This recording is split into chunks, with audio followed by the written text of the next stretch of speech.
प्यारे बच्चों नमस्कार। आज हम मैथमेटिक्स के इस ऑनलाइन क्लासेस में क्लास 11th के चैप्टर 5 कॉम्प्लेक्स नंबर के बारे में पढ़ेंगे। बच्चों हमने कुछ कॉम्प्लेक्स नंबर के कॉम्प्लेक्स नंबर है उनके डेफिनेशन है, कुछ बातें तो हमने कल के वीडियो में पढ़ ली थी। आज हम कॉम्प्लेक्स नंबर जो है इसका जो मल्टीप्लिकेशन है, ठीक है ना, उसी मल्टीप्लिकेटिव बाइनरी के बारे में, बाइनरी ऑपरेशन के बारे में पढ़ेंगे। ठीक है बच्चों, यहाँ पे है जैसे बच्चों हमने जो कॉम्प्लेक्स नंबर होता है वो क्या होता है, x प्लस आयोटा वाई। ठीक है, कॉम्प्लेक्स नंबर को z से डिनोट करते हैं। ठीक है, इसकी जो वैल्यू होती है वो होती है, इसको हम इस प्रकार से लिख सकते हैं x प्लस आयोटा वाई। तो फर्स्ट है क्लोजर प्रॉपर्टी। क्लोजर प्रॉपर्टी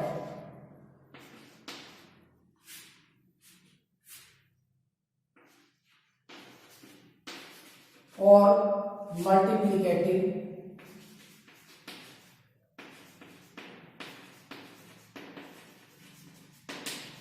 ठीक है, इसका मतलब क्या है, मल्टीप्लिकेटिव प्रॉपर्टी क्या होती है, sorry multiply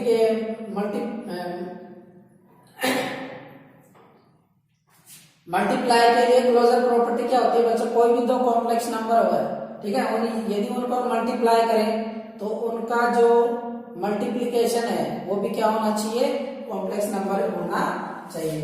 late Z1 Z2 element of C, ठीक है ना, Z1 इंटू Z2 को यदि हम मल्टीप्लाई करें तो ये भी क्या होगा, कॉम्प्लेक्स नंबर ही होगा।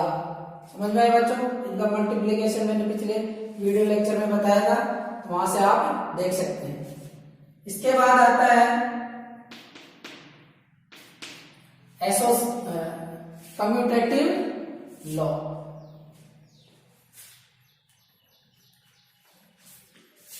कम्यूटेटिव लॉ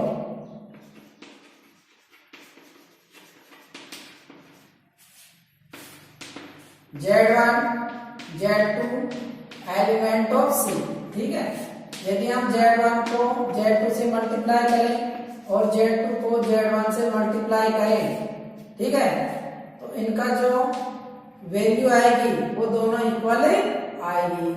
ठीक है, इसका मतलब कोई भी जो कॉम्प्लेक्स नंबर होती है वो कम्यूटेटिव लॉ का पालन करती है। थर्ड है एसोसिएटिव लॉ। एसोसिएटिव लॉ, ठीक है ना, इसमें क्या है, तीन कॉम्प्लेक्स नंबर ले सकते हैं हम, Z1 Z2 and Z3 element of Z। वो किस प्रकार से होनी चाहिए, Z1 Z2 Z3, पहले इन दोनों का मल्टीप्लाई, फिर क्या होना चाहिए, Z1 Z2 Z3,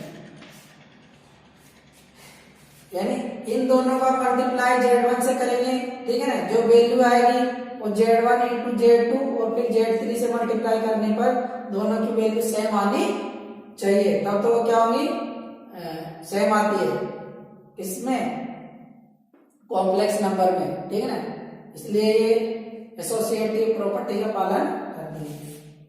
और है डिस्ट्रीब्यूशन लॉ। डिस्ट्रीब्यूशन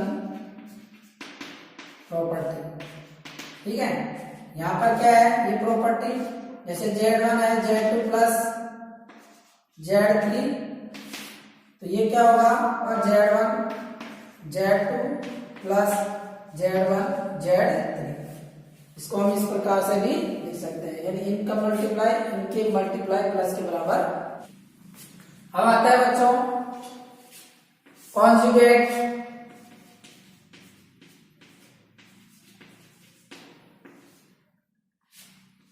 और द कॉम्प्लेक्स नंबर,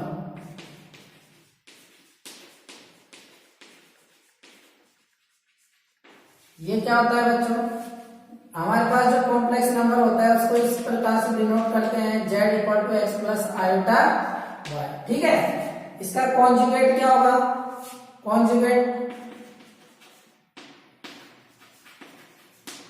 उसको हम जेड बार, ये बार का साइन होता है, ठीक है, इसको हम इस प्रकार से लिखते हैं minus x minus iota y, sorry यहां पर माइनस नहीं होता है, एक्स माइनस आयोटा वाई, ये इसका कॉन्जुगेट होता है, x minus iota y. Conjugate की कुछ प्रॉपर्टीज होती हैं, प्रॉपर्टीज ऑफ कॉन्जुगेट,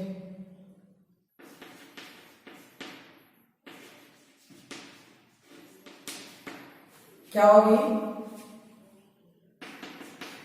जैसे हमारे पास कोई भी कॉन्जुगेट कॉम्प्लेक्स नंबर है, ठीक है, यदि हम इसका कॉन्जुगेट कर दें तो हमें क्या प्राप्त होगा, एक कॉम्प्लेक्स नंबर प्राप्त होगा, ठीक है, यानी किसी भी नंबर जेड का यदि कॉन्जुगेट निकालें फिर उसका भी कॉन्जुगेट करें तो हमें वही नंबर प्राप्त होगा, कॉम्प्लेक्स नंबर ही प्राप्त। सेकंड प्रॉपर्टी है, कोई भी, जैसे हमारे पास एक कॉम्प्लेक्स नंबर है x प्लस आयोटा y, ठीक है, z इक्वल टू, यदि इसका कॉन्जुगेट क्या है, x माइनस आयोटा y, यानी किसी भी कॉम्प्लेक्स नंबर के यदि कॉन्जुगेट को हम प्लस करें तो हमें प्योरली एक रियल नंबर प्राप्त होगी, ठीक है, और यदि हम इसके मल्टीप्लाई भी करें तो भी हमें प्योरली रियल नंबर प्राप्त हो, ठीक है। फॉर एग्जाम्पल, जैसे एक एग्जाम्पल लेते हैं, यहां से z प्लस z, इसको हम प्रूव भी कर सकते हैं, तो क्या होगा, x प्लस आयोटा y, इसमें प्लस कर रहे हैं x माइनस आयोटा y, यहां से y कैंसिल, आयोटा y से आयोटा y कैंसिल हो जाएगा, बचेगा 2x। अब ये क्या है, हमारे पास प्योरली रियल नंबर है, ठीक है। नेक्स्ट, इसको इससे मल्टीप्लाई करें, कॉम्प्लेक्स नंबर को इसके कॉन्जुगेट से मल्टीप्लाई करें तो क्या होगा, x प्लस आयोटा y और into x minus iota y, ठीक है। यहां से देखो a square minus b square वाला फॉर्मूला यूज कर सकते हैं, तो ये आएगा x square minus iota square y square, समझ में आ रहा है बच्चों। यहां से एक्स स्क्वायर आयोटा स्क्वायर की वैल्यू क्या होती है, -1, वाई स्क्वायर, तो आ जाएगा x square plus y square, तो ये भी क्या है, एक प्योरली रियल नंबर है, समझ में आ रहा है बच्चों। यानी किसी भी कॉम्प्लेक्स नंबर का यदि कॉन्जुगेट निकाले फिर उसका भी कॉन्जुगेट निकाले तो हमें वही कॉम्प्लेक्स नंबर प्राप्त होती है। कोई भी कॉम्प्लेक्स नंबर है और उसका कॉन्जुगेट है, यदि हम दोनों को प्लस करें तो हमें प्योरली एक रियल नंबर प्राप्त होगी, और इसी प्रकार कॉम्प्लेक्स नंबर और उसके कॉन्जुगेट को मल्टीप्लाई करें तो भी हमें प्योरली कॉम्प्लेक्स नंबर प्राप्त होगी। थर्ड प्रॉपर्टी है, कोई भी दो कॉम्प्लेक्स नंबर है z1 प्लस z2, ठीक है ना, दोनों को प्लस करें, ठीक है, फिर उनका कॉन्जुगेट निकालें, वो किसके इक्वल होगा, दोनों के अलग अलग कॉन्जुगेट के प्लस के इक्वल होगा। कोई भी दो कॉम्प्लेक्स नंबर है उनका कॉन्जुगेट निकालें प्लस करने के बाद में, ठीक है ना, वो किसके इक्वल होगा, दोनों के, इन दोनों कॉम्प्लेक्स नंबर के कॉन्जुगेट के प्लस के इक्वल के बराबर के। मल्टीप्लिकेशन में भी है z1 z2, ठीक है, इन दोनों का कॉन्जुगेट निकालें, वो किसके इक्वल होगा, z1 z2 के इक्वल होगा, समझ में आ रहा है बच्चों। इन दोनों का मल्टीप्लाई करें फिर उनका कॉन्जुगेट निकाले, वो किसके इक्वल होगा, दोनों के कॉन्जुगेट के मल्टीप्लिकेशन के इक्वल होगा। और है z1 माइनस z2, यानी z1 में से z2 माइनस करें फिर उनका कॉन्जुगेट निकाले, वो किसके इक्वल होगा, z1 का कॉन्जुगेट माइनस z2 के कॉन्जुगेट के इक्वल होगा। 6 है z1 अपॉन z2 ठीक है, इनका कॉन्जुगेट वो किसके इक्वल होगा, Z1 अपॉन Z2 के conjugate, Z2 is not equal to 0। ठीक है, या प्रॉपर्टीज है।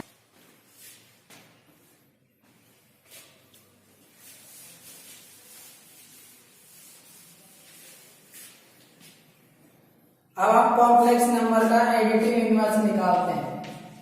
एडिटिव इनवर्स, एडिटिव इनवर्स कैसे निकालेंगे, let a complex number z equal to x plus iota y, ये कॉम्प्लेक्स नंबर है, इसका एडिटिव इनवर्स निकालेंगे। ठीक है ना, एडिटिव इनवर्स क्या होता है बच्चों, जैसे हमारे पास एक रियल नंबर है 2, ठीक है, यदि 2 में हम एक ऐसा नंबर प्लस करें जिससे इसकी वैल्यू क्या आनी चाहिए, 0। 0 क्या होता है, प्लस के लिए आइडेंटिटी एलिमेंट होता है, तो 0। अब कॉम्प्लेक्स नंबर के लिए आइडेंटिटी एलिमेंट क्या होता है, 0 प्लस आयोटा 0। तो यानी हम x प्लस आयोटा y में एक ऐसा नंबर प्लस करें, ठीक है, एक ऐसा नंबर प्लस करें जिससे इसकी वैल्यू क्या आनी चाहिए, 0 प्लस आयोटा 0। ठीक है,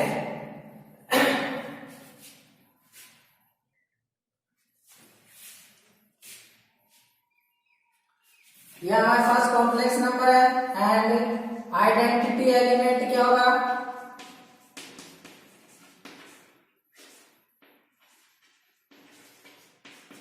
0 प्लस आयोटा 0। समझ में आ रहा है बच्चों, यहां से देखो, यानी 0 में हम क्या, z में हम क्या प्लस करें, माइनस z। ठीक है, तो क्या आना चाहिए हमारे पास, 0 आना चाहिए। तो z को कौन सा नंबर होगा, यदि हम जैसे z हमारे पास x प्लस आयोटा y है, ठीक है, और यदि हम इसमें एक नंबर ले लें a प्लस आयोटा y, ठीक है, या इसमें से हम क्या करें, प्लस करें, इसकी वैल्यू क्या आनी चाहिए, 0 आनी चाहिए, सॉरी,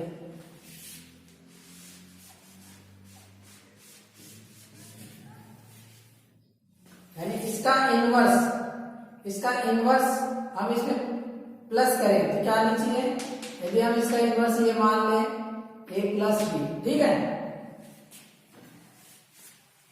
ये हमने प्लस कर दिया, या आयोटा 0।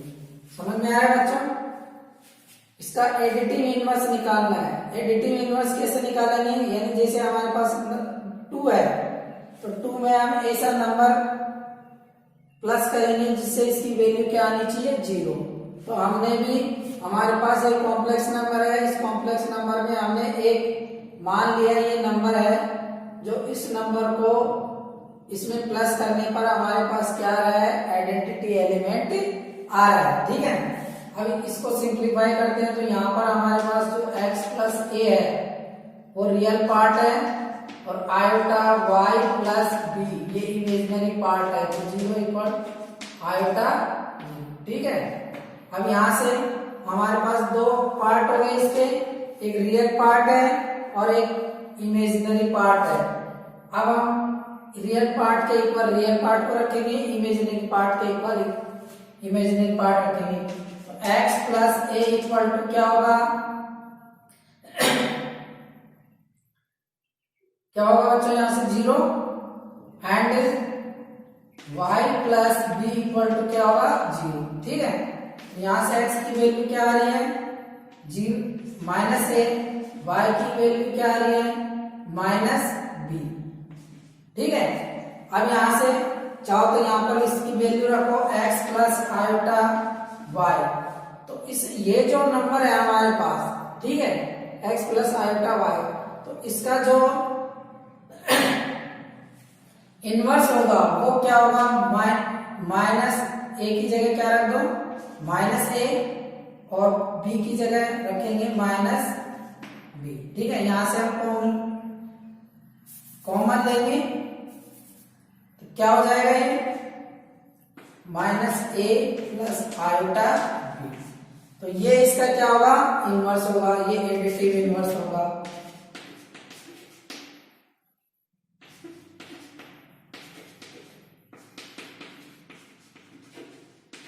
समझ में आ रहा है बच्चों? ये वैल्यू आ रही है, यानी यदि हम मतलब जैसे x प्लस आयोटा y है, ठीक है, या इसको हम ऐसे भी लिख सकते हैं। यदि हम a की वैल्यू निकालें तो माइनस एक्स होगा और b की वैल्यू निकालें तो क्या आ जाएगा, b की वैल्यू निकालेंगे तो माइनस वाई आ जाएगा। a और b की जगह क्या रख दो तो यह आ जाएगा x plus iota y minus iota y, ये इसका एडिटिव इनवर्स हो जाएगा। ठीक है, मल्टीप्लिकेटिव इनवर्स, मल्टीप्लिकेटिव इनवर्स ये क्या होता है बच्चों, रेसिप्रोकल भी कहते हैं इसको, हम रेसिप्रोकल भी। हमारे पास एक कॉम्प्लेक्स नंबर है z x plus iota y। ठीक है, तो मल्टीप्लिकेशन के लिए जैसे हमारे पास एडिशन के लिए इसका इनवर्स था 0 प्लस आयोटा 0, तो मल्टीप्लिकेशन के लिए हमारे पास रेसिप्रोकल क्या होगा या इनवर्स क्या होगा,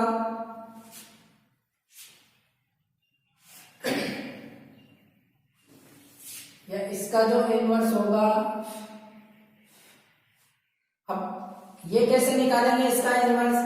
इसका इनवर्स निकालने के लिए मल्टीप्लिकेटिव आइडेंटिटी क्या होती है, मल्टीप्लिकेटिव आइडेंटिटी।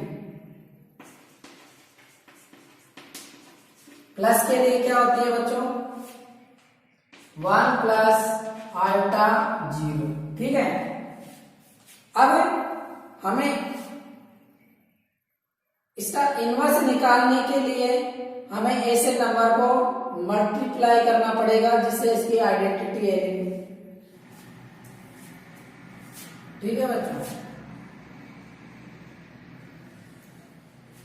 तो यहां से हम क्या करते हैं, हमने मान लिया कि ये जो कॉम्प्लेक्स नंबर है इस कॉम्प्लेक्स नंबर का इनवर्स मल्टीप्लिकेटिव इनवर्स क्या है,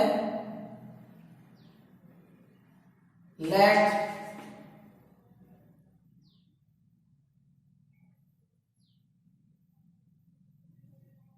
मल्टीप्लिकेटिव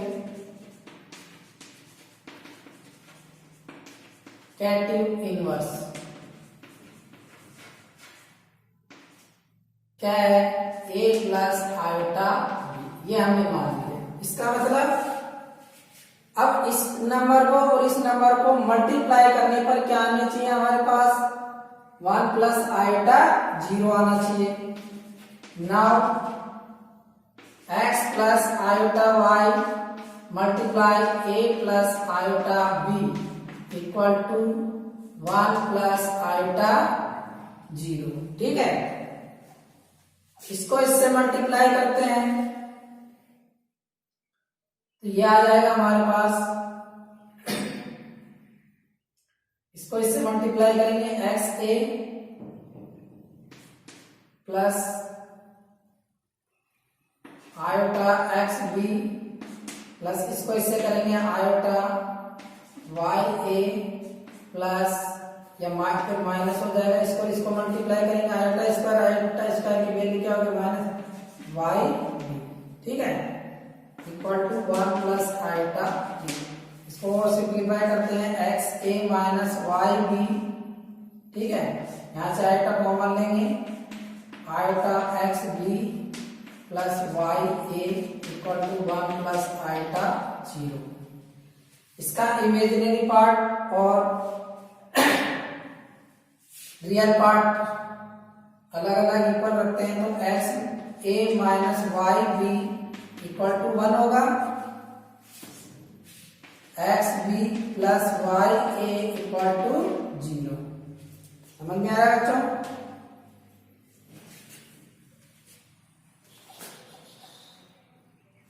सिंप्लीफाई करेंगे इसको सिंप्लीफाई करेंगे तो हमारे पास x की जो वैल्यू आएगी वो आएगी a upon a square plus b square, ठीक है, और y की जो minus b upon a square plus b square. इस इक्वेशन को, ठीक है ना। तो इसका इनवर्स जो होगा, inverse of z, inverse of z equal to x plus iota y है। x और y की वैल्यू रख देंगे यहाँ पर, तो आ जाएगा a upon a square plus b square plus iota minus, ये माइनस आएगा, minus b upon a square plus b square, where a square plus b square is not equal to 0, यानी ये 0 नहीं होना चाहिए। तो ये इसका इनवर्स होगा z का। समझ में आ रहा है बच्चों? अब इसको हम यू में लिख सकते हैं, ये रियल पार्ट है, रियल पार्ट ऑफ z। किसका है? Real part of z। और ये है एम्पलीट्यूड है, ये इसका मोड है, सॉरी मोड है, मोड ऑफ z स्क्वायर होगा ये, ठीक है, माइनस ये इमेजिनरी पार्ट है z का, और ये मोड ऑफ z स्क्वायर होगा। समझ में आ रहा है बच्चों? अब equal to z bar upon mod of z square. इसको भी आप नोट कर लीजिए, ये इसका रियल पार्ट है, ये इमेजिनरी पार्ट है, ठीक है। ये इसका क्या होगा? मोड, और इसका इनवर्स पार्ट हो जाएगा।